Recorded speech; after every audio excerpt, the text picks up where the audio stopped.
Hola amigos, ¿cómo están? Resolveremos 100 preguntas de biología para que ingreses a la universidad. Así que por favor, mucha atención durante la explicación. También por favor, comparte el video, suscríbete y lo más importante, ponle muchas ganas para que aprendas. Muy bien, entonces empecemos. Pregunta número 1. El conjunto de átomos formará. El conjunto de átomos forma una molécula, ¿cierto? Una molécula. Por ejemplo, si juntamos un átomo de nitrógeno más 3 átomos de hidrógeno, se forma una molécula denominada amoníaco, NH3. ¿Está bien? O de repente, si juntamos un átomo de carbono y 4 átomos de hidrógeno, se forma una molécula llamada metano. ¿Está bien? Entonces, recuerda esa teoría. Un virus es una asociación supramolecular. Esta es supramolecular, obviamente sabes que está debajo del nivel celular, por ese motivo se considera que un virus no es un ser vivo. ¿Está bien? Muy bien. Siguiente pregunta. Vamos a bajar esto. La agrupación de células que formará. Si agrupamos células, me forma un tejido. ¿Correcto? Un tejido. Muy bien. Siguiente pregunta. 3. El cerebro es un... ¿qué será el cerebro? El cerebro es un órgano. ¿Está bien? Recuérdalo. Es un órgano. Está formado por múltiples tejidos. Importante en los seres vivos y está formado, por ejemplo, por el tejido nervioso. ¿Correcto? Pero también sabes que hay diferentes tipos de tejido nervioso. Muy bien, siguiente pregunta. 4. El conjunto de reacciones químicas que ocurren en el interior de una célula se denomina. ¿Cómo se llamará el conjunto de reacciones químicas, catabolismo y anabolismo, que ocurren en el interior de una célula? ¿Está bien? La respuesta es metabolismo, pues. Por ese motivo tú sabes que el metabolismo es tipo catabólico o anabólico. Durante el catabolismo se está liberando energía, por ese motivo se dice que es exergónico. Y durante el anabolismo se está consumiendo energía, por ese motivo se dice que es endergónico. Pero tanto catabolismo como anabolismo son partes del metabolismo, que es el conjunto de reacciones químicas donde la célula pues obtiene y usa energía. Siguiente pregunta. 5. Indique una característica del ser vivo que permite perpetuar la especie en el tiempo. ¿Está bien? ¿Qué característica del ser vivo le permite perpetuar la especie en el tiempo? Que la especie continúe, ¿cierto? Evolución es un cambio, ¿cierto? A nivel genético a largo tiempo. ¿Cuál es? La clave por aquí, reproducción, ¿cierto? Reproducción. Durante la reproducción, el ser vivo deja descendientes con la información genética de los padres y pues los descendientes continúan con la especie, ¿no? Mantienen la especie. Por ese motivo se dice que la finalidad de la reproducción es mantener la especie. ¿Está bien? Muy bien, siguiente pregunta, 6. 6 más para acá. Señale una característica de la reproducción sexual. La reproducción sexual. Recuerda que también hay una asexual.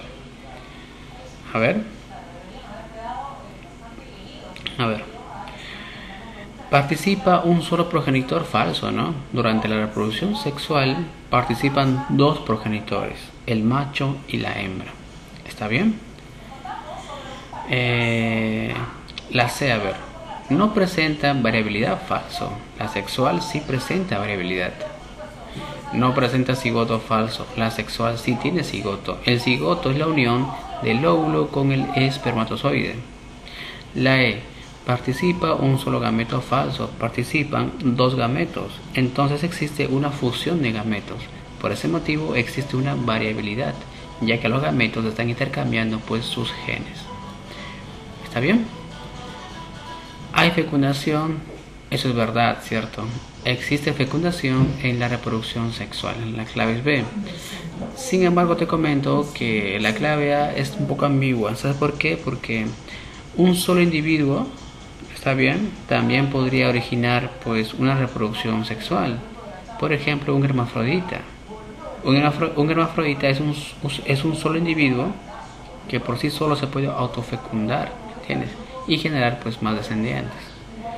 Por ejemplo, hay flores que son hermafroditas, ¿cierto? También hay platelmintos como la tenia que son hermafroditas también.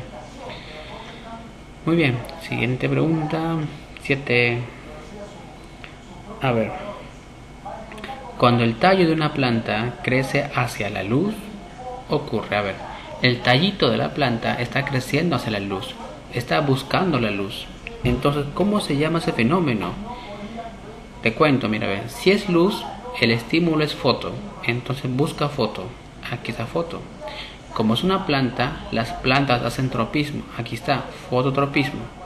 Y como la planta está acercándose a la luz, entonces positivo. La clave es casita. ¿Está bien? Muy bien.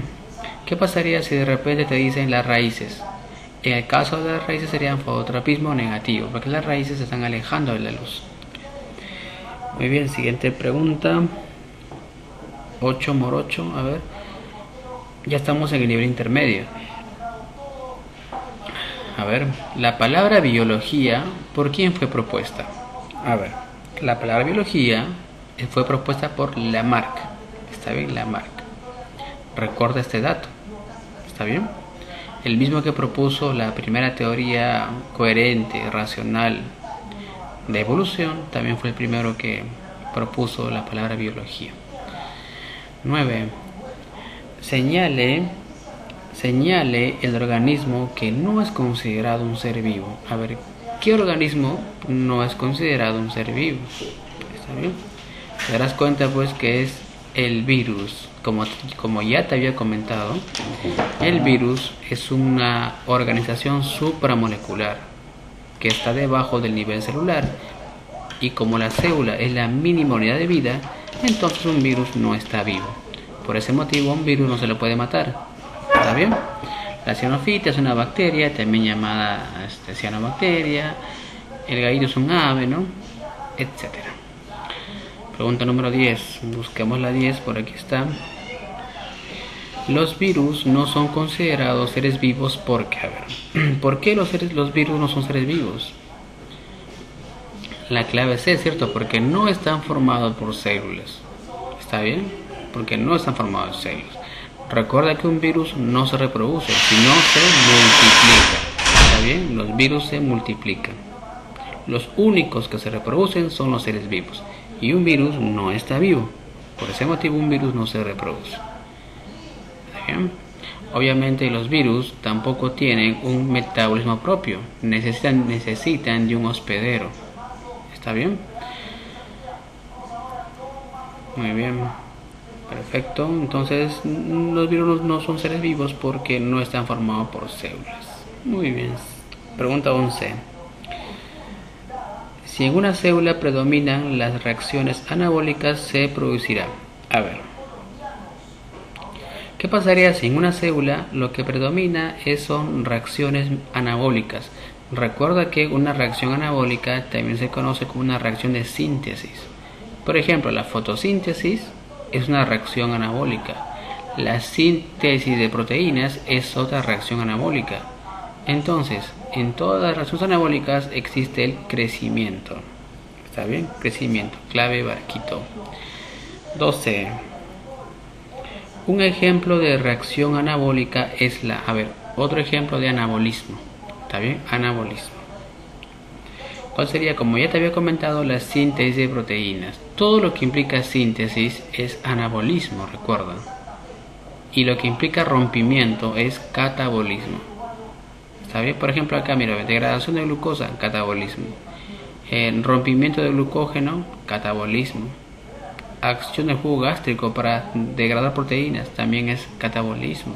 Ruptura, mira, de rompimiento del almidón, catabolismo. ¿Te das cuenta? Entonces, anabolismo es síntesis, creación. Y obviamente para ello gastas energía en forma de ATP. Siguiente 13. A ver, indique una característica de la reproducción asexual. Ahora me concentro en la reproducción asexual. ¿Cuál sería? Que en la sexual no hay variabilidad en la descendencia.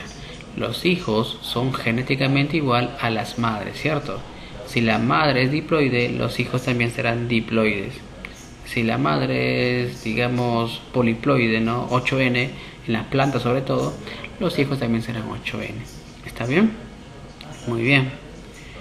Muy bien. Entonces no hay variabilidad. Siguiente pregunta a nivel avanzado. Ya estamos en el nivel avanzado. ¿Cuál es la rama de la biología que estudia el comportamiento de los animales? A ver, animales, al comportamiento. La ecología, ¿no? ¿Cierto? Se estudia la interacción de los seres vivos en un ecosistema con su medio ambiente. ¿Está bien? Acá moluscos, acá reptiles. A ver, bla, bla, bla, bla. Comportamiento, la etología, ¿cierto? La etología estudia pues el comportamiento. Muy bien, 15 ahora, 15. Algunos insectos se dirigen hacia una vela encendida, atraídos por la luz. Esta respuesta se denomina. A ver, para comenzar, esta característica del ser vivo se denomina irritabilidad. ¿Está bien? Irritabilidad, la respuesta que tienen los seres vivos a un estímulo externo o interno. Y en este caso, el ser vivo, el insecto, está respondiendo al estímulo que es la luz. ¿Está bien? En este caso es una taxia. Taxia, ¿por qué? Porque es un animal. Foto, porque el estímulo es la luz. Y positivo, porque se está acercando a la luz, a la vela. ¿Está bien? Por ejemplo, las cucarachas, ¿cómo serían? Negativo, ¿cierto? Porque se alejan de la luz. Muy bien, 15, entonces barquito, 16. A ver. Cuando viajamos a la sierra de Perú, sentimos mareos y sensación de falta de aire, pero luego de algunos días desaparecen los síntomas. ¿Por qué? Porque nos estamos adaptando al medio, ¿cierto? Al medio. Hay una adaptación. Recuerda que la adaptación también es una característica de los seres vivos. Los seres vivos se adaptan al medio para poder sobrevivir. Recuerda que la finalidad de la adaptación es sobrevivir a los cambios que existen. ¿Está bien? Por ejemplo, en el caso de la sierra, pues hay una variación en los glóbulos rojos que permitirá una mejor captación de los pocos gases que existen en la sierra, ya que recuerda que a más altura existe menos presión atmosférica. Siguiente pregunta, 17. Los animales que viven en el Polo Norte, para adaptarse a su medio ambiente, han desarrollado abundante tejido adiposo, ¿cierto? Abundante tejido adiposo. ¿Está bien? Muy bien, recuerda que con ese abundante tejido adiposo, pues la mamá también convierte a leche, ¿no? Y le da pues digamos, de lactar, ¿no? A su ocesno, ¿no? La madre. Recuerda que la mamá osa caza en verano, ¿cierto? Cuando hay luz, de tal manera que acumula una grasa, una capa gruesa de triglicéridos, de grasa, y luego en invierno son meses de oscuridad. La madre convierte esa grasa en energía a largo plazo. ¿Está bien? Muy bien, siguiente, 18. Los riñones, al filtrar la sangre, eliminan los desechos metabólicos y mantienen en equilibrio los líquidos corporales. Esta característica del ser vivo se denomina, esa está más que cantado, ¿no? Homeostasis. La homeostasis es una característica de los seres vivos de mantener las condiciones internas estables. Entonces, si nuestro cuerpo detecta que hay más agua de lo normal, esa agua tiene que ser eliminada. Está bien eliminada. Entonces se eliminan pues mediante las vías urinarias. El riñón filtra, ¿cierto? En este caso pues ya no reabsorbe mucha agua porque hay un exceso de agua, y luego se elimina pues en forma de orina. ¿Está bien?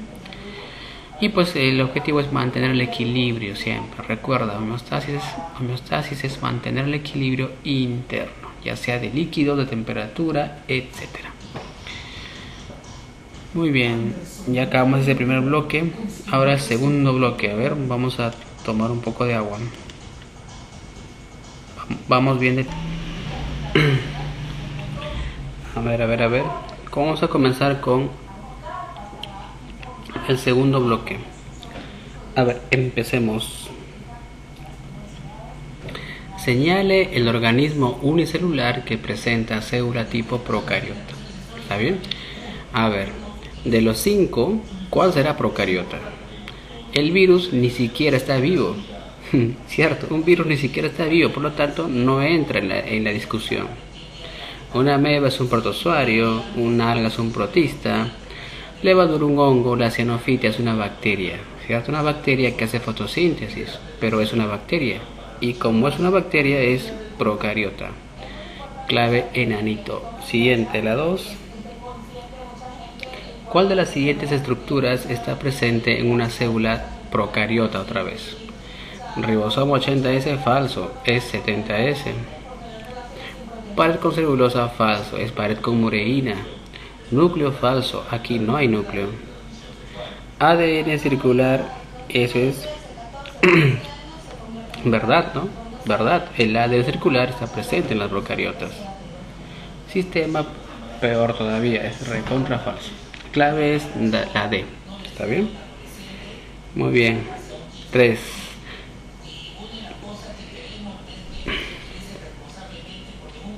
Ahora, la teoría celular fue propuesta por... A ver, ¿quién propuso la teoría celular? Singer Nicholson, no, cierto. Ellos propusieron el modelo de la membrana celular, el famoso mosaico fluido, que es diferente. Anton van Leeuwenhoek tampoco. Él fue el que observó por primera vez a los microorganismos. Por ese motivo se le conoce como el padre de la microbiología y también más adelante como el padre de la protozoología. Schleiden y Schwann es el correcto. Watson y Crick, modelo pues del ADN, cierto, helicoidal, antiparalelo, A3553, alfa hélice, etc. Robert Hooke, pues el primero en observar celdillas, células muy parecidos a un panal de abejas, ¿no? Por ese motivo lo conoce como el padre de la citología. Entonces Schleiden y Schwann, cierto. Schleiden dijo que toda planta está formado por células, y Schwann dijo que todo animal está formado de células. Entonces de aquí sale un postulado, que todos los seres vivos están formados de células. ¿Está bien? El segundo postulado es que la célula es la unidad mínima fisiológica. El tercer postulado es que toda célula proviene de otra preexistente, pero eso lo propuso Virchow. Y finalmente la célula es la unidad genética. ¿Está bien? Hoy en día se habla de la teoría celular moderna, que involucra a Schleiden, a Schwann y también a Virchow. ¿Está bien? Por si acaso. Clave casita. Muy bien. Casita. Entonces, 3 casita. 4. A diferencia de las células procariotas, los eucariotas presentan. A ver, ¿qué tendrán las eucariotas que las procariotas no presentan?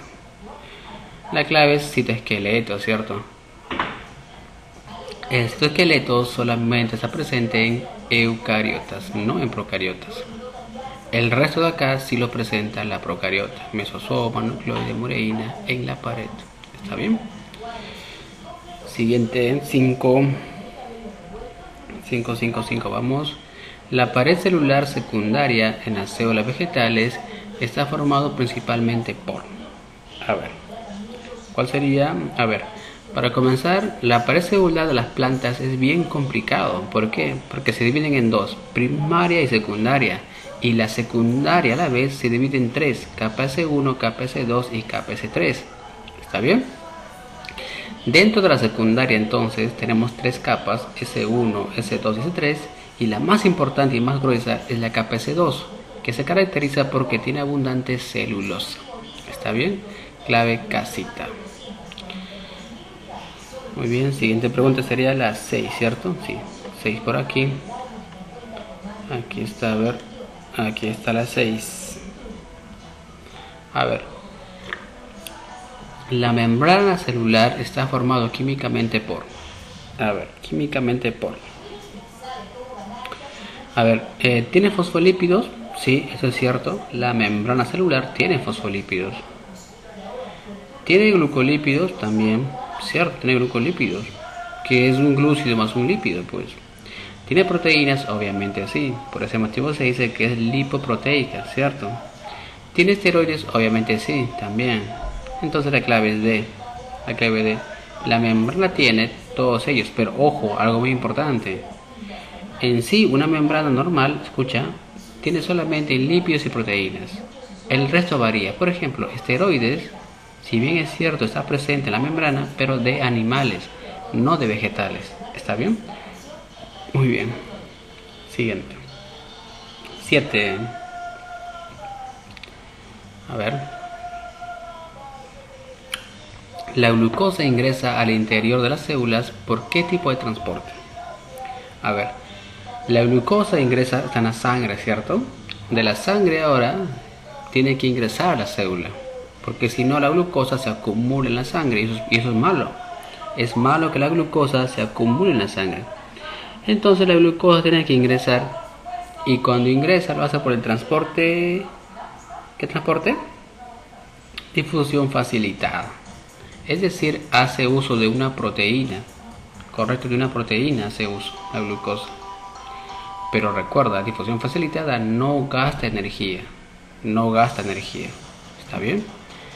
Ósmosis, el paso del agua, ¿cierto? Y activo es cuando gasta energía, ¿no? A ver, estamos ahora en el nivel intermedio. 8 morocho otra vez.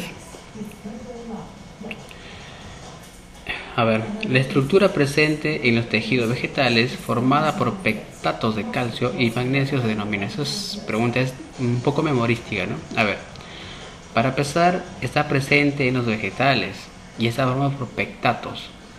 Pectatos, o sea, pectina. Y el que está formado por pectina, ¿cuál es? Es la lámina media, ¿cierto? Lámina media. Entonces, la lámina media está formada por pectina, pero específicamente por pectatos de calcio. Aquí hay calcio. ¿Está bien? Recuérdalo. Apoplasto es un tipo de transporte, ¿cierto? Con el agua ingresa por las raíces y se mueve pues por la pared celular. ¿Está bien? Plasmodesmos son canales de comunicación entre las células vegetales. ¿Está bien? Siguiente pregunta. Recuerda que los pectatos de calcio y la pectina están formando la lámina media. Y la lámina media es el cemento que une a dos células. ¿Está bien? Y es formada por el Golgi. Muy bien. Siguiente pregunta, 9. La estructura que permite la comunicación entre las células vegetales se denomina, ya te lo había dicho, ¿cómo se llama la estructura que permite la comunicación en células vegetales? El plasmodesmo, ¿cierto? El plasmodesmo, canales de comunicación. Muy bien, 9, ahora la 10. Recuerda, plasmodesmo en células vegetales, para que se comuniquen y luego hagan ciclosis. ¿Está bien? Muy bien. A ver, el modelo del mosaico fluido fue propuesto en el año de 1972, ¿cierto? ¿Por qué fue propuesto? Por Singer y Nicholson. Ya te lo había dicho, ¿no? Ellos dijeron que la membrana celular era fluida, ¿cierto? Tenía fluidez y era como un mosaico, ¿no? O sea, un mosaico fluido, formado de lípidos, tipo fosfolípidos y proteínas. Por ese motivo se dice que la membrana es de naturaleza lipoproteica. ¿Está bien? Muy bien. Recuerda Singer y Nicholson. Y ellos obviamente ganaron el premio Nobel. 11. A ver. Indique qué tipo de transporte permite la salida de iones sodio. A ver, cuando los iones sodio salen, ¿qué tipo de transporte? ¿No? El transporte por bomba, ¿cierto? Para comenzar, cuando el sodio sale, está bien, lo hace de... Obviamente acá se refieren cuando sale pues de la célula, ¿no? Lo hace de un lugar menos concentrado a un lugar más concentrado, es decir, lo hace en contra de la gradiente. Porque tú sabes por teoría que el sodio es el principal, ¿qué cosa? Principal catión extracelular. Entonces, el sodio está acumulado abundantemente afuera de la célula. Entonces, cuando quiere salir de adentro hacia afuera, lo hace en contra. De un lugar donde hay poco sodio a un lugar donde hay mucho sodio afuera. Entonces, es en contra de la gradiente y por ese motivo usa energía. Y el transporte por energía es el transporte por bombas. Está bien, recuerde que una bomba, así como una bomba de eléctrica, gasta energía. 12, a ver, 12. Dice, durante la secreción celular se utiliza ATP, por lo tanto es un tipo de transporte activo. Ya te había dicho que el activo gasta ATP. 13. A ver, 13. Los fosfolípidos de la membrana se caracterizan por ser, a ver, los fosfolípidos, ¿cierto?, están presentes en la membrana, eso es cierto, y son pues anfipáticos. Ojo, no antipáticos, sino anfipáticos, ya que el fosfolípido tiene una cabecita que le gusta el agua, hidrofílica. En cambio las colitas son hidrofóbicas, que no le gusta el agua. Entonces, como la misma molécula es hidrofílica y a la vez hidrofóbica, se dice que es anfipática. ¿Está bien? No lo confundas con anfótero. ¿Eh? Anfótero es un compuesto que a la vez sirve como base y como ácido. ¿Está bien? Muy bien, vamos al nivel avanzado, ahora 14, ¿no? A ver, léelo. Pregunta 14. Al examinar el microscopio se observa células cuyo material genético no está limitado por una endomembrana. De lo anterior podemos concluir que estas células pertenecen ¿a cuál? A las bacterias, ¿cierto? Bacterias. ¿Por qué? Porque te dicen que el material genético, o sea, el ADN, no está limitado, o sea, no está protegido por una carioteca, por un núcleo. Entonces, como no hay núcleo, ¿cierto? Entonces es una bacteria procariota, porque las procariotas son sin núcleo. Es más, pro significa antes, cario pues de núcleo, ¿no? O sea, antes del núcleo. Muy bien, siguiente pregunta, 15. Al 15. La zona glucídica de las membranas de animales y protozoos, compuesta principalmente por oligosacáridos y péptidos que participan en el reconocimiento celular y en el proceso inmunitario, se denomina. A ver, la membrana, ¿cierto?, sobre todo de animales y protozoarios, presenta en la capa exterior, presenta un conjunto de oligosacáridos, azúcares. ¿Está bien? Esos azúcares que están formando la membrana externa de las células animales y los protozoos, ¿está bien?, se denomina glucocálix. Correcto, se denomina glucocálix, clave C, y pues su función es el famosísimo reconocimiento celular. ¿Está bien? Eso explica por qué motivo un óvulo pues de un chimpancé no se puede fecundar con el espermatozoide pues de un gato. ¿Me entiendes? Porque no hay un reconocimiento entre ambos.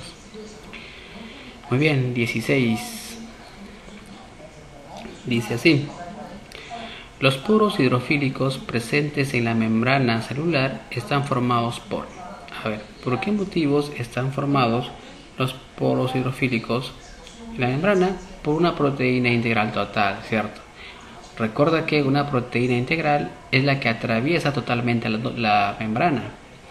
La membrana celular presenta doble capa, ¿cierto? Hay proteínas que están en una sola capa, ya sea interna o externa, pero hay proteínas que atraviesan la doble capa y se les llama proteínas integrales, totales. Y obviamente como atraviesan forman poros, ¿sí? Poros hidrófilos. Siguiente, 17. La membrana celular es una estructura formada por dos capas, eso es verdad, dos capas de fosfolípidos asociados a proteínas, ¿cierto? Integrales, periféricas, ¿no? Y glucolípidos. Cuando los fosfolípidos pasan de una capa a otra, ¿está bien? O sea, de la capa externa a la interna, ¿cierto? O sea, no rotan sobre sí mismos, sino que intercambian posiciones. Este movimiento se conoce como el famoso flip-flop. Esa pregunta es teórica, ¿está bien? A ver, te cuento. En la membrana, el fosfolípido puede girar sobre sí mismo. Se mueve sobre sí mismo el fosfolípido. O también puede intercambiar posiciones con su compañero o vecino. Pero también hay casos en los cuales el fosfolípido intercambia posiciones con la otra capa de abajo o de arriba. Ese movimiento es flip-flop. 18. Cuando la membrana celular se lesiona, debido a agentes externos, se forman algunos compuestos derivados de ácidos grasos presentes en las colas de fosfolípidos. ¿Está bien? Uno de los más importantes derivados que participa en el mecanismo inflamatorio se denomina. ¿Cuál es la clave? La famosa prostaglandina, ¿cierto? Muy bien. Entonces, ya acabamos. Vamos al bloque siguiente, biología celular 2, nivel básico. Una pause.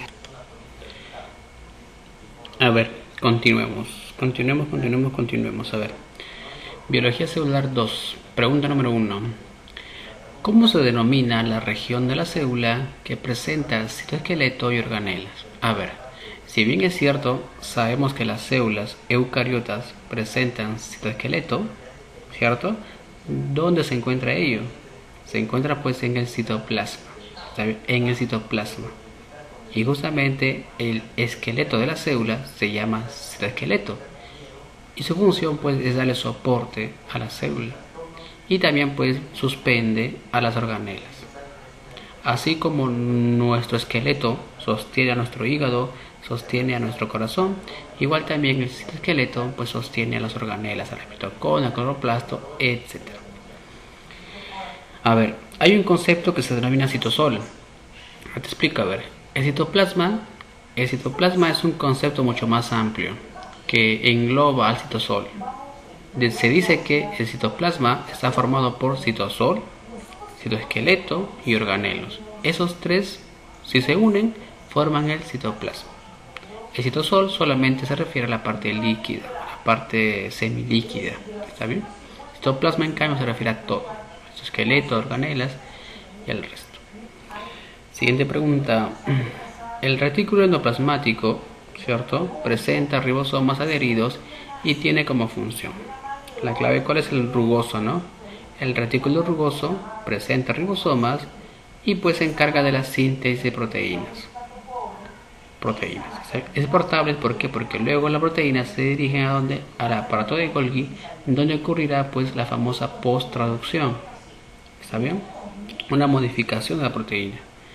De esa manera la proteína puede enrollarse en espiral, puede pues agregársele un componente cromado, como en el caso de la hemoglobina, ¿cierto? Después de la síntesis de proteínas ocurre obviamente eso, ¿no? Pregunta 3.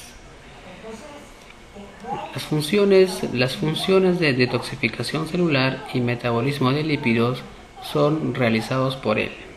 A ver, retículo endoplasmático liso, ¿cierto? Se encarga de la detoxificación, sobre todo a nivel de los hepatocitos del hígado.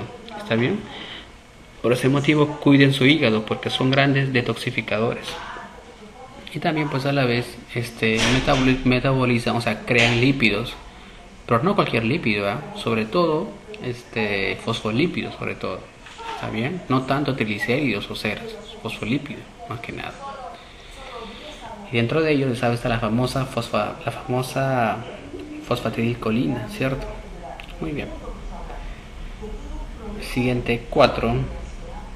La función más importante del aparato de Golgi es... A ver, ¿cuál será la función más importante del aparato de Golgi? La famosa secreción celular. El Golgi se encarga de la secreción. Forma vesículas. En las vesículas hay enzimas. ¿Está bien? Enzimas, hay proteínas, etc. ¿Está bien? El Golgi es un gran agente de secreción. Recuérdalo. 5. ¿Cómo se denomina la organela citoplasmática presente en células vegetales y que presenta una sola membrana llamada tonoplasto? Esa pregunta es memorística, ¿no? A ver, existe una organela. Obviamente esa organela está presente tanto en animales como en vegetales, ¿ah? Solamente que en los vegetales es grande y solamente hay una, y su membrana se llama tonoplasto. La respuesta es la vacuola. ¿Está bien? La vacuola. La vacuola en los animales, en cambio, es pequeñita y son muchas. En los vegetales es grande y son poquitas. ¿Está bien? Siguiente, 6. Las funciones de digestión celular y degradación de la oxigenada son realizadas por las organelas denominadas. A ver, ¿quién se encarga de la digestión? Lisosoma. ¿Está bien? ¿Quién se encarga de la degradación de la oxigenada? El peroxisoma. Clave, enanito. Sin embargo, te comento que aquí debe ser degradación del peróxido de hidrógeno, ya que el peroxisoma lo que degrada es el peróxido de hidrógeno, no el oxigenado. ¿Está bien? Uy, ¿qué pasó? Acá estamos. Muy bien. Creo que esto estaba así. No, sí está bien.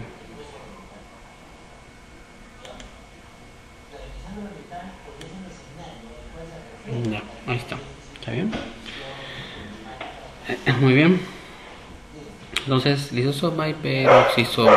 Muy bien. Muy bien. Siguiente pregunta. Recuerda también que lisosoma y peroxisoma pues se originan ¿dónde? En el aparato de Golgi. ¿Está bien? Recuerda eso. ¿Está bien? Siguiente pregunta. 7. La organela celular presente en células vegetales que transforma lípidos a azúcares se denomina. Esta pregunta es bien conocida, ¿no? Los glioxisomas, ¿cierto? Los glioxisomas están presentes sola y únicamente en los vegetales. Pero en los vegetales, ojo, en las semillas. En las semillas ocurre la transformación de lípidos a azúcares en el famoso ciclo del glioxilato. ¿Está bien? Muy bien, pregunta siguiente 8. 8 por 8, estamos en el nivel intermedio. A ver, pregunta número 8. El citoesqueleto presenta una red de microtúbulos que está formados por la proteína. Muy bien, a ver. Ya habíamos hablado del citoesqueleto, ¿cierto? Que era el esqueleto de la célula. Te comento ahora que este está formado por 3 tipos de estructuras. Los primeros son los microfilamentos, el segundo son los filamentos intermedios y el tercero son los microtúbulos. ¿Está bien? Y los microtúbulos a la vez están formados por proteínas denominados tubulina. ¿Está bien? Tubulina. Clave D. Siguiente pregunta 9. La propiedad de los coloides en la que cambian constantemente de su estado citogel a citosol y viceversa se denomina, esa pregunta es bien típica, tixotropía, ¿cierto? Durante la tixotropía se dice que el citoplasma de las células de un estado de citosol, de líquido, pasan a gel y luego de gel a líquido. ¿Está bien? Ese tipo de cambio se llama tixotropía. ¿Qué sucede en los coloides? Pues como por ejemplo una célula dentro, en su interior. Muy bien. Pregunta 10, busquemos la 10. Aquí está la 10. La organela citoplasmática que transforma la glucosa hasta CO2 y agua y libera energía bajo la forma de ATP se denomina. A ver, ¿qué organela se encarga de usar glucosa y la convierte hasta CO2 y agua liberando energía? Las organelas energéticas, eso es la mitocondria, ¿cierto? La mitocondria produce mucha energía y en ella se lleva a cabo la famosa respiración aeróbica. Ojo, aeróbica. Si la mitocondria no se usa, entonces se realiza la respiración anaeróbica. ¿Está bien? O también se puede dar la fermentación. Pero si es mitocondria es aeróbica la respiración. ¿Está bien? Muy bien. Siguiente pregunta 11. La organela del citoplasma presente en células animales que contienen enzimas hidrolíticas ácidas se denomina. La clave es pues la lisosoma. Los lisosomas se encargaban de ¿qué? ¿Te acuerdas? De la digestión celular, ¿cierto? Pero logran hacer eso por la presencia de enzimas hidrolíticas. ¿Está bien? Por ese motivo ellos digieren digestión celular. Recuerda que se forman ¿dónde? En el Golgi, ¿cierto? En el Golgi. Muy bien, siguiente pregunta 12. La glucosilación es realizado por él, ¿está bien? Mientras que la síntesis de fosfatidilcolina por él, ya te había comentado eso, ¿no? La glucosilación por el Golgi. El Golgi, aparte de secretar, también pues se encarga de la glucosilación. ¿Qué significa glucosilación? Agregar glúcidos nada más. Por ejemplo, si el Golgi tiene dentro suyo proteínas del rugoso, ¿cierto? Entonces cuando glucosile forma ¿qué cosa? Glucoproteínas. Si tiene lípidos, cuando glucosile forma glucolípidos. Y luego eso lo secreta, lo exporta. ¿Está bien? ¿Y quién se encarga de la síntesis de fosfatidilcolina? te dije que era un fosfolípido esto de acá. ¿Quién se encarga? El retículo endoplasmático liso, ¿cierto? Muy bien. También recuerda que el liso se encarga de qué? De la glucogenólisis. ¿Está bien? Pero obviamente es la última etapa, ¿no? Que es quitar el fósforo a la glucosa. Pregunta 13. Los lisosomas primarios son vesículas que se originan a partir, ya te lo dije, ¿no? Los lisosomas se crean ¿dónde? En el Golgi. Y son primarios porque todavía no se fusionan a la comida. Cuando el lisosoma, ¿cierto?, se fusiona al alimento para hacer digestión celular, se denomina lisosoma secundario. Pero cuando sale del Golgi y todavía no se fusiona con nadie, se llama lisosoma primario. ¿Está bien? Muy bien. Siguiente pregunta. A ver. Estamos en el avanzado ahora. Durante la espermatogénesis, o sea, la formación de espermatozoides, ¿cierto? En las famosas gónadas masculinas, los testículos, el acrosoma del espermatozoide se forma a partir. A ver, ¿quién forma el acrosoma de los espermatozoides? El aparato de Golgi. ¿Está bien? El acrosoma es un conjunto de saquitos que contienen enzimas, ¿cierto? Muy poderosas que se encargan de degradar la zona pelúcida del óvulo. La zona pelúcida del óvulo es como una protección, ¿está bien? Para que cualquiera no ingrese. Entonces, llega el espermatozoide y automáticamente usa el acrosoma, ¿cierto? Con las enzimas que están acá y comienza a degradar la zona pelúcida, de tal manera que va penetrando y llega pues al óvulo y lo fecunda. Recuerda que el primero que logra fecundar pues es el que se va a formar el cigoto, ¿cierto? Entonces la proteína de Golgi forma pues las enzimas del acrosoma, que sirve para degradar la zona pelúcida y poder penetrar el óvulo. Pregunta 15, siguiente. Aquí está la 15. A ver, 15. La catalasa, ¿cierto? La catalasa y son enzimas presentes en él y tienen como función regular el metabolismo de H2O. Ya te lo había dicho, ¿no? ¿Cierto? Lo que degrada la catalasa en el peroxisoma es el peróxido de hidrógeno y lo hace con dos enzimas, la peroxidasa y en el peroxisoma, ¿cierto? Muy bien. Claro, una es la peroxidasa y la otra es la catalasa. ¿Está bien? A ver, te explico mejor. Con la peroxidasa, escucha, mira, a ver, nuevamente, a ver, borra todo otra vez. El peroxisoma es un organelo, ¿está bien? Un organelo. Este organelo tiene dos enzimas, la peroxidasa y la catalasa. Con la peroxidasa, aunque no lo creas, se forma peróxido de hidrógeno, de acá esto. Pero eso es tóxico para la célula. Y como es tóxico, automáticamente la catalasa viene y lo rompe. Lo rompe hasta agua y oxígeno. Es decir, en el peroxisoma mismo se forma peróxido con la peroxidasa y automáticamente se degrada con la catalasa. ¿Está bien? Porque es tóxico. Muy bien. Siguiente, 16. El plastidio de mayor importancia en la célula vegetal es el, a ver, ¿cuál será el plastidio de mayor importancia? El cloroplasto, ¿cierto? ¿Por qué? Porque se encarga de la fotosíntesis. Fotosíntesis, recuérdalo. ¿Está bien? Cromoplasto no tanto, ¿por qué? Porque da coloración a las flores. Obviamente también es importante, ¿no? Pero te dicen el de más importancia. ¿Está bien? Muy bien. Siguiente, 17.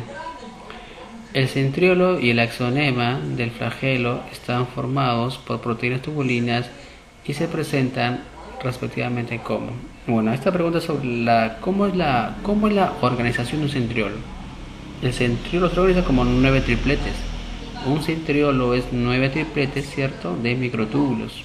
Y el microtúbulo está formado por tubulinas.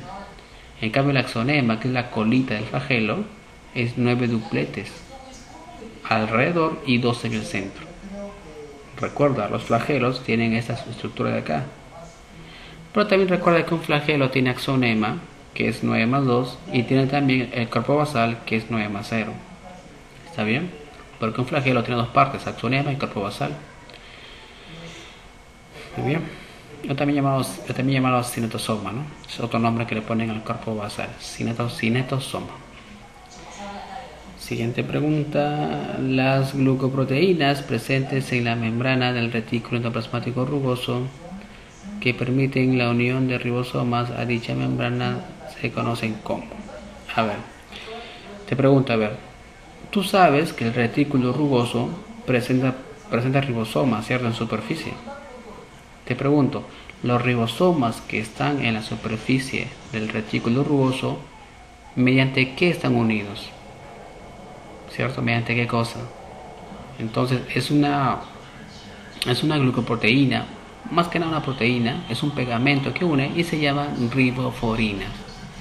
Entonces te van a preguntar, la riboforina es el pegamento que mantiene unido los ribosomas al retículo endoplasmático rugoso y dándole pues su nombre de rugoso gracias a esa unión. Y pues se terminó y ya pasamos a la siguiente, ¿cierto? Fisiología celular 1, ¿no? A ver, pregunta número 1 de fisiología celular 1. ¿Está bien? Vamos, no te rindas, continuemos. La estructura del núcleo, que se caracteriza por ser doble, porosa y asimétrica, se denomina. A ver, ¿cómo se denomina? Carioteca, ¿cierto? La carioteca. La carioteca forma parte del núcleo. A ver, te cuento. El núcleo en las eucariotas está formado de lo siguiente: la carioteca, que es la que protege, el carioplasma, que es la parte líquida de adentro, el ADN, el nucleolo. Todo eso forma el núcleo. Es bien complejo. ¿Está bien? Entonces, la carioteca justamente es esa estructura de doble membrana, que es porosa. Justamente tiene poros para comunicar al núcleo con el citoplasma. Porque si no, pues no habría comunicación. Y gracias a los poros hay comunicación. Muy bien. Pregunta número 2. A ver, ¿cuál es el componente del núcleo que se encarga de la síntesis de ribosomas? A ver, el nucleolo, ¿cierto? El nucleolo, ojo, ya te había comentado que es parte del núcleo. El nucleolo se encarga de formar los ribosomas, sobre todo las subunidades de los ribosomas. Las subunidades luego van al citoplasma a través de los poros, ¿cierto? Viajan al citoplasma y ahí recién se unen y comienzan por la síntesis de proteínas. ¿Está bien? Pues recuerda, los ribosomas, sus subunidades se forman en el nucleolo. Siguiente 3. La cromatina es una asociación supramolecular formada por, la cromatina que tiene ADN, ¿cierto? Más proteínas. Pero recuerda que las proteínas son tipo histonas, ¿cierto? Histonas, y son proteínas básicas, ojo, básicas, no ácidas. Y forman pues un famoso octámero, ¿no? Como son 8 octámeros, y se les llama octámero de histonas. Y junto con el ADN forma la cromatina. Perfecto. 4. La formación a partir del ADN se denomina, te pregunto. Entonces, la formación de ARN a partir de ADN se denomina transcripción, ¿cierto? Entonces, el ADN forma ARN. ¿En qué evento? La transcripción, que se lleva a cabo en el núcleo. Este ARN se llama ARN mensajero. Y luego saldrá ¿dónde? Al citoplasma para leer, pues, para que sea leído por los transferenciales y el ribosoma, ¿no? Pregunta 5. Durante el ribosoma produce, durante el ribosoma produce, durante la traducción, ¿cierto? Los ribosomas producen proteínas. Recuerda que la síntesis de proteínas tiene 2 etapas: la transcripción en el núcleo y la traducción en el citoplasma en las proteínas, en los ribosomas, perdón. ¿Está bien? Muy bien. Siguiente, a las 6. El triplete de bases nitrogenadas consecutivas ubicadas en el ARN mensajero se denomina. ¿Cómo se denomina el triplete de bases nitrogenadas? Codón. Codón, ¿está bien? Recuerda, un codón es un triplete de bases nitrogenadas. Codón. ¿Y está dónde? Está en el mensajero. Sin embargo, el anticodón está donde en el ARN transferencial. Recuérdalo, ¿eh? Codón en el mensajero y anticodón en el ARN transferencial. También recuerda que el conjunto de codones en el mensajero me da el famoso código genético. 7. El código genético está formado por consentido. A ver, 61, ¿cierto? A ver, te comento, ¿eh? El código genético está formado por 64 codones. ¿Está bien? Pero de los 64, solamente 61 son los que forman aminoácidos. O sea, tienen sentido. Codifican aminoácidos.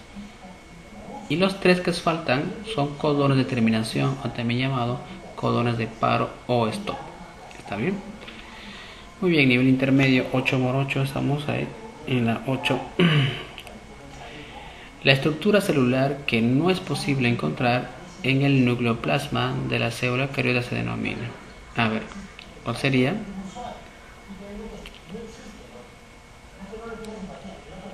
¿Cuál no puedes encontrar? El centrosoma, ¿cierto? El centrosoma. Esto no lo puedes encontrar porque eso se encuentra afuera. Está afuera. Te dice lo que está en el nucleoplasma, o también llamado carioplasma, o también llamado cariolimba. Tienen 3 nombres. Todo eso lo encuentras en el núcleo, pero esto no, eso está afuera. Y se usa pues para formar ¿qué cosa? El uso cromático. Recuerda que los centrosomas está formado ¿por qué? Por 2 centriolos y una zona denominada zona pericentriolar, de donde salen los usos cromáticos durante la división celular. ¿Está bien? La 9 es un poco larga. A ver.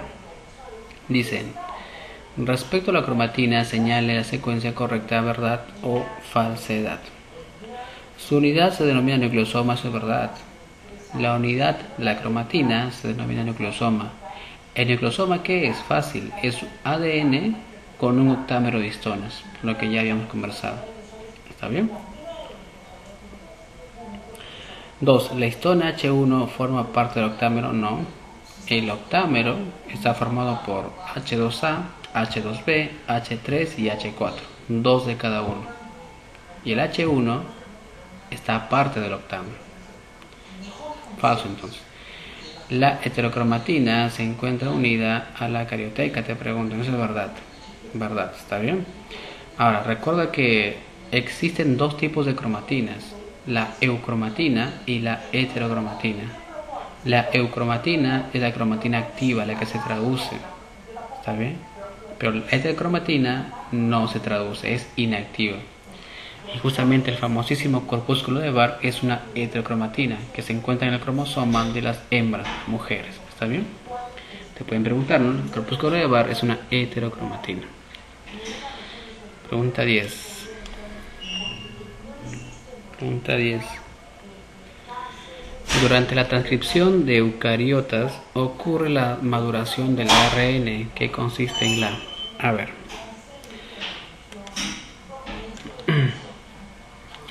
A ver. Intrones. ¿Está bien? Intrones. A ver, te cuento, a ver. Ojo, en las eucariotas, escucha bien, en las eucariotas, cuando se forma el ARN mensajero, este está inmaduro. ¿Sí? Ya que contiene zonas codificantes y zonas no codificantes, o sea, intrones y exones. ¿Está bien? Las zonas que no codifican se denominan intrones. Por ese motivo deben ser eliminados, deben ser sacados. Cuando son sacados, el ARN que estaba inmaduro se vuelve a ARN maduro. ¿Está bien? También llamado pues ARN mensajero. Este luego sale, ¿cierto?, al citoplasma a través de los poros nucleares. Entonces, durante la transcripción en eucariotas ocurre la maduración del ARN, que consiste en ¿qué? En la eliminación de intrones, que son zonas que no codifican. El mecanismo se llama el famoso corte y empalme. Se cortan los intrones y se empalman los exones. De esa manera el ARN está maduro y se exporta pues al citoplasma para la síntesis de proteínas. 11. El proceso en el que interactúan los tres tipos de ARN se denomina, el ARN ribosómico o ribosomas, el ARN transferencial y el mensajero interactúan ¿dónde? En la traducción, recuerdo, cuya finalidad es formar proteínas. 12. ¿Cómo se denomina la enzima encargada de la unión de aminoácidos? Durante la síntesis de proteínas hay una enzima que se encarga de unir aminoácidos. Se llama la peptidiltransferasa, que está presente ¿dónde? En los ribosomas está presente. 13. En la síntesis de proteínas, el codón de inicio. Si bien es cierto, existe un código genético, ¿cierto?, formado de 64 codones, el de inicio siempre será AUG. ¿Está bien? Y de los tres que son de terminación o paro que te había comentado, uno de ellos es el UAG. ¿Está bien? Ahora te comento. Los tres codones de terminación son UGA, UA y UAG. ¿Está bien? Eso lo puedes encontrar en los libros. La clave casita. Nivel avanzado, nivel avanzado. Estamos en nivel avanzado. El centro del nucleosoma está constituido por un octámero. Ya te había comentado que el octámero de listomas, ¿cómo era? H2A, H2B, H3, H4, pero 2 de cada uno, ¿cierto? La clave casita. Recuerda que la H1 no forma parte del octámero y son proteínas básicas. 15. Para la síntesis de proteínas, que es un proceso endergónico, es decir, que usa energía, la energía proviene principalmente de la hidrólisis ¿de quién? De GTP. Ojo, la energía que se usa durante la síntesis de proteínas es tipo GTP. ¿Y lo aporta quién? El ARN transferencial. Ojo, lo trae, mejor dicho. Siguiente. La transcripción y la traducción de las células bacterianas son procesos. ¿Cuál es? Acoplados. ¿Sabes por qué acoplados? Porque se dan al mismo tiempo. Es bien loco. Te comento. En las eucariotas, primero ocurre la transcripción en el núcleo, ¿cierto? Se forma el ARN inmaduro, ¿cierto? Luego sabe que madura, se cortan los intrones, ¿cierto? Y luego recién el ARN mensajero va ¿dónde? Al citoplasma, donde ocurre la traducción. ¿Entiendes? Primero ocurre transcripción y luego recién esto, no al mismo tiempo. En cambio, en los procariotas es loco, ocurre al mismo tiempo. ¿Está bien? Ya que pues no tiene núcleo. No hay necesidad que el ARN salga del núcleo porque no hay núcleo, pues, ¿me entiendes? Entonces, acoplados, ¿está bien? Acoplados. 17. ¿Cuál es el antibiótico que inhibe la formación de enlaces peptídicos en los procariotes? ¿Está bien? Esa pregunta es bien memorística, ¿está bien? Pero por si acaso aprenderla. Es el cloranfenicol, ¿está bien? Inhibe pues la formación de enlaces peptídicos. Se coloca ahí en la zona peptidil y ya no se pueden unir los aminoácidos. 18. Respecto al proceso de transcripción de eucariotas, señale lo correcto. Te pide la transcripción en eucariotas. ¿Está bien? Ya hemos hablado ya de los intrones, extrones, pero creo que aquí otra cosa está. ¿Cuál sería? El ARN transcrito pasa por un proceso de maduración, ¿cierto? Sí, claro, ¿te acuerdas? En los eucariotas el ARN es inmaduro, por ese motivo tiene que madurar y se retiran pues los intrones. Muy bien, terminamos esa parte. Vamos a ver cómo estamos el tiempo. 58 ya pasó el tiempo. ¿Ya vamos 100 preguntas o todavía? Creo que sí, ¿no? Ya vamos 100 preguntas. Bueno, chicos, ya vamos creo que 80 preguntas, ¿cierto? Vamos a continuar solamente un poco más. ¿Cómo se denomina las dos etapas del ciclo celular? ¿Está bien? ¿Cómo se llaman las etapas del ciclo celular, interfaz y división? ¿Está bien? La interfaz a la vez presenta etapa G1, etapa S y etapa G2. Y la división puede ser mitosis o meiosis, ¿cierto? Pero todo ello, ¿qué forma? El ciclo celular, que son el conjunto de etapas por las que pasa la célula desde que nace hasta que se divide. ¿Está bien? Muy bien, chicos, esto fue todo por hoy. Vamos a continuar después. Espero que que has aprendido algo nuevo. Y pues ya sabes, comparte, suscríbete. Y pues conmigo será hasta la próxima. Gracias por tu atención.